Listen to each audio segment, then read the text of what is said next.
Aujourd'hui, nous avons invité beaucoup de participants, des gens qui venaient de Belgique, c'est-à-dire de Liège, d'Als, de Namur, de Charleroi, de Mons, et aussi bien que, exposants comme pépiniéristes, comme vendeurs.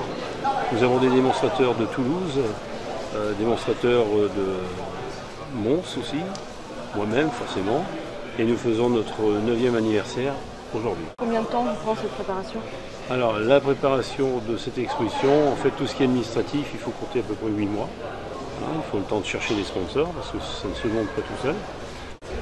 Après tout ce qui est flyers, partenariats, toute la presse, la radio, la télé, il faut quand même avertir tous ces gens-là.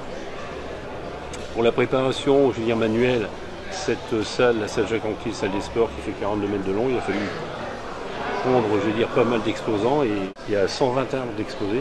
Donc des arbres qui ont déjà eu des trophées autrefois. Et on a mis, le club s'appelle le Zen Bonsaï Club et on a remis le Zen Bonsaï d'or.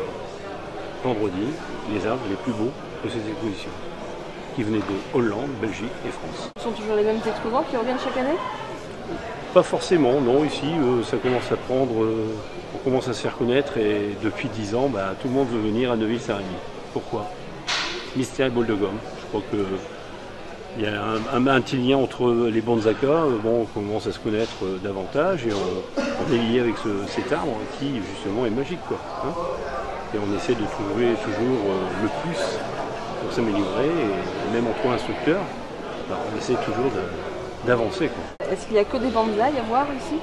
Non, justement, on a pris par cette occasion, un maître Ikebana, qui s'appelle Marie-Dominique Tartare, qui vient de Douai, plus, Sophie Foucaire qui fait des orchidées. Donc elle fera aussi un atelier sur les orchidées, le rempotage, la taille. Et aussi un maître origami, pliage de papier, qui s'installe à Cambrai, qui va s'appeler le Temple du papier, qui fait pas mal de démonstrations pour les enfants. Il fait des petits bateaux, il fait des petites maisons, des oiseaux, des petites boules, des étoiles.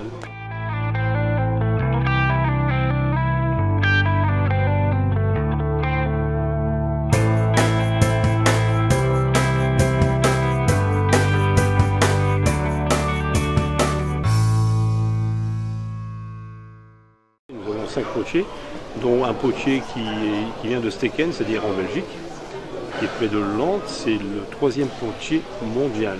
Il a eu la médaille de bronze du meilleur potier mondial. Nous avons le meilleur potier français, qui est ici aussi, c'est Grégory Delattre, c'est un nordiste. Et aussi, justement, quand on parlait du 3e potier mondial, M. René Leclerc. Et d'autres potiers qui se lancent aussi. Un vendeur de tablettes pour les arbres, pour les bonsaïs. Un pépiniériste qui vend que des mamets. Mamets, ça veut dire des petits arbres, des mini, qui font 15 cm d'auteur. Après, il y a un autre pépiniériste, c'est des yamadori, c'est des grands arbres qui sont prélevés en montagne. C'est diversifié. Il y a des mamets, des chouines, des moyens. Vous voyez, chaque pépiniériste a sa spécialité dans le bonsaï, parce qu'on a 3 catégories, mamets, chouines et komono. Donc il y a des différents et ça plaît à tout le monde.